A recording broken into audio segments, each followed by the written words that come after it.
बाबा रामदेव को झटके पर झटके लग रहे हैं। उनकी कंपनी पतंजलि आयुर्वेद और पतंजलि फूड्स को जीएसटी इंटेलिजेंस डिपार्टमेंट ने कारण बताओ नोटिस भेजा है, जिसमें कंपनी से ये बताने को कहा गया है कि उसने 27 करोड़ 46 लाख रुपए का इनपुट टैक्स क्रेडिट क्यों नहीं वसूला जाना चाहिए और जुर्माना क्यों नहीं लगाना चाहिए उन पर। ये नोटिस चंडीगढ़ जोनल यूनिट से जीएसटी इंटेलिजेंस डायरेक्टरेट जनरल की ओर से भेजा गया है। उत्तराखंड सरकार ने रामदेव की दवा कंपनी पतंजलि आयुर्वेद लिमिटेड के खिलाफ कार्रवाई करते हुए 14 उत्पादों के निर्माण का लाइसेंस कैंसिल कर दिया है।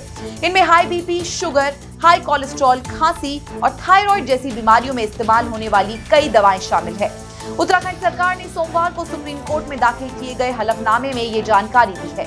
सरकार की ओर से कोर्ट को ये बताया गया है कि पतंजलि आयुर्वेद उत्पादों के बारे में बार बार भ्रामक विज्ञापन प्रकाशित करने के कारण कंपनी के लाइसेंस को रोका गया है। इन उत्पादों का निर्माण दिव्य फार्मेसी पतंजलि प्रोडक्ट की मैन्युफैक्चरिंग करती है।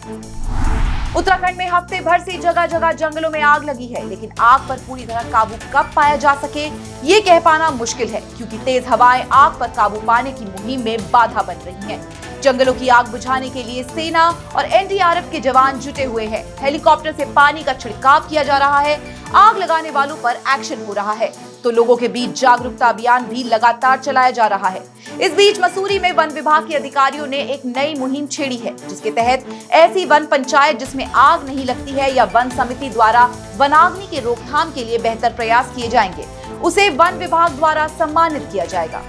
वन अग्नि क्षेत्र जहाँ पर वन क्षेत्र में भी जहाँ पर आग लगने की संभावना रहती है, तो उसके लिए भी एक मॉक ड्रिल की जाएगी संयुक्त रूप से। और ऐसे ही हम प्लान कर रहे हैं मसूरी जो नगरीय क्षेत्र है उसमें भी मॉक ड्रिल की जाएगी, ताकि हम अपने रिस्पॉन्स टाइम को उनको एनालाइज कर पाएँ और क्या हमारे गैप्स हैं उनको भी आइडेंटिफाई कर पाएँ और क्या चीज़ें अच्छी हुई उनको और बेहतर कर पाएँ। जो हमारी वन पंचायतें हैं उससे भी जो है जन जागरूकता का भी कार्य किया जा रहा है और इस बार जो है उनका सहयोग भी प्राप्त किया जाएगा, जिसमें अगर किसी वन पंचायत में आग नहीं लगती है और किसी समिति जो है वो आग बुझाने में अच्छा प्रयास करती है, तो उसको भी जो है कहीं ना कहीं प्रोत्साहित या पुरस्कृत जो है भविष्य में किया। पहाड़ों में धधक रहे जंगलों को बारिश से थोड़ी बहुत राहत मिलने का आसार है। 5 जिलों में होने वाली बारिश से पर्वतीय क्षेत्रों के तापमान में कमी आने की उम्मीद है, लेकिन मैदानी क्षेत्रों में मौसम शुष्क रहने से पारा चढ़ सकता है। मौसम विभाग के मुताबिक उत्तरकाशी, रुद्रप्रयाग, चमोली, बागेश्वर और पिथौरागढ़ जिलों से कुछ क्षेत्र में तेज गर्जना के साथ हल्की बारिश होगी। इन क्षेत्रों में 4000 मीटर से अधिक ऊंचाई वाले जगह पर बर्फबारी होने की भी संभावना है, जबकि देहरादून समेत मैदानी क्षेत्रों में मौसम शुष्क बना रहेगा, जिससे तापमान में बढ़ोतरी होने की संभावना है। चारधाम यात्रा के लिए लगातार लोगों की संख्या बढ़ती जा रही है। श्रद्धालुओं की संभावित भीड़ को देखते हुए सरकार ने चारधाम यात्रा के दर्शन करने की संख्या हर दिन के हिसाब से निर्धारित कर दी है, ताकि यात्रा के दौरान अतिरिक्त दबाव ना पड़े और लोगों को किसी तरह की तकलीफ ना हो। पर्यटन विभाग के अनुसार 10 से 31 मई तक की यात्रा के लिए ऑनलाइन रजिस्ट्रेशन फुल हो चुके हैं। यात्रा पर आने के लिए श्रद्धालुओं को अब जून महीने में रजिस्ट्रेशन की डेट उपलब्ध कराई गई है, यानी अब रजिस्ट्रेशन मई के लिए नहीं बल्कि जून माह के लिए होंगे। ऑनलाइन रजिस्ट्रेशन के लिए यमुनोत्री धाम में प्रतिदिन 9000 यात्री, गंगोत्री में 11000, केदारनाथ में 18000 और बद्रीनाथ धाम में 20000 यात्रियों की संख्या तय की गई है।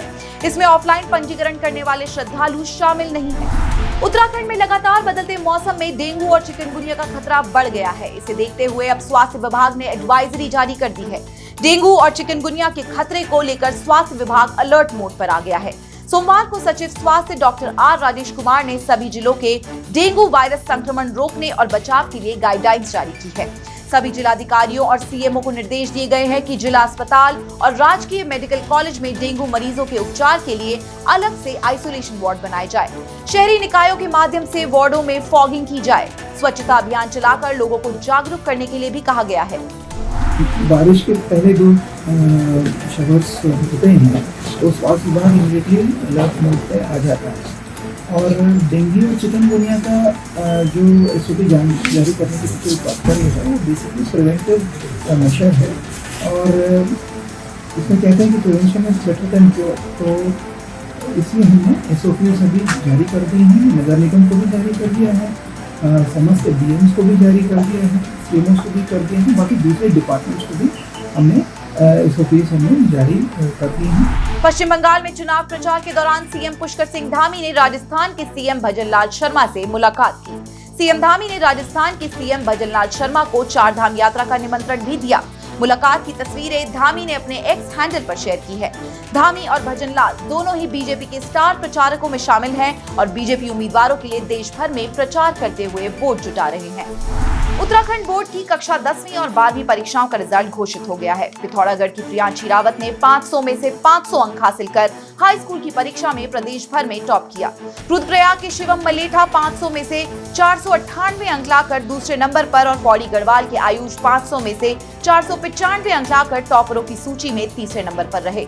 यूके बोर्ड के मैट्रिक परीक्षा में कुल 89.14% स्टूडेंट्स पास हुए हैं, जिनमें लड़कियों का रिजल्ट लड़कों से ज्यादा 92.54% दर्ज किया गया। पास होने वाले लड़कों का प्रतिशत 85.59 रहा।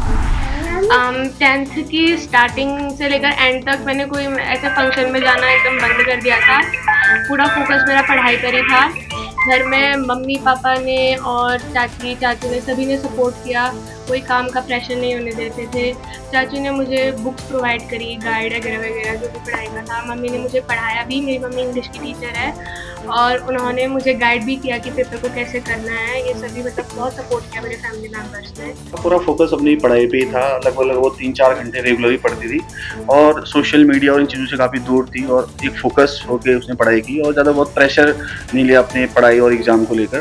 बाकी उसके टीचर्स जितने भी उसका जिन लोगों ने उनको पढ़ाया वो सभी बधाई के पात्र हैं। उनका भी बहुत सहयोग रहा। उन्होंने काफ़ी परिश्रम किया जिसकी बदौलत आज वो 500 में से 500 मार्क्स ला पाई है। बाकी परिवार की बात करें तो परिवार में भी उसकी मम्मी टीचर है तो उन्होंने भी काफ़ी उनको सपोर्ट किया। मैं श्रीकोट सरस्वती विद्या मंदिर का पढ़ने वाला छात्र हूँ और मेरी रैंक 3rd आई है उत्तराखंड और उत्तराखंड में। उत्तराखंड बोर्ड की 12वीं परीक्षा में 2 बच्चे एक जैसे नंबर लाकर संयुक्त रूप से टॉपर रहे। अल्मोड़ा के पीयूष खोलिया और हल्द्वानी की कंचन जोशी दोनों ने 500 में से 488 अंक हासिल किए हैं और संयुक्त रूप से पहले नंबर पर रहे। रुद्रप्रयाग के अंशुल नेगी दूसरे नंबर के टॉपर और ऋषिकेश के हरीश चंद्र बिजलवाण और उत्तरकाशी के आयुष अवस्थी तीसरे नंबर के टॉपर रहे। यूके बोर्ड इंटरमीडिएट में इस साल कुल 82.63% छात्र पास हुए हैं। इनमें लड़कों का पास प्रतिशत 78.97 और लड़कियों का पास प्रतिशत 85.96 रहा है।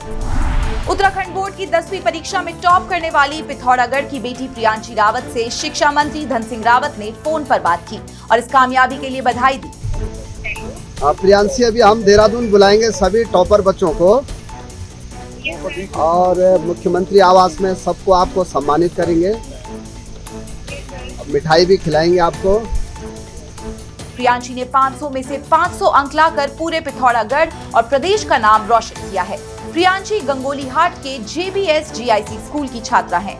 सीएम धामी ने भी प्रदेश की बोर्ड परीक्षा में टॉप करने वाले सभी छात्र छात्राओं को बधाई और उनके उज्जवल भविष्य के लिए शुभकामनाएं दी हैं। प्रियांशी,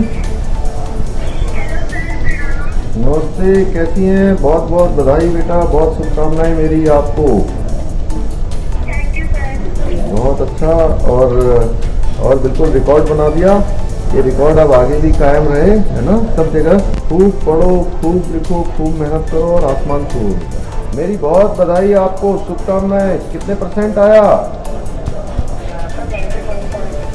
97.67। वाह, चलिए, मेरी आपको बहुत बधाई, बहुत शुभकामनाएं, शाबाशी।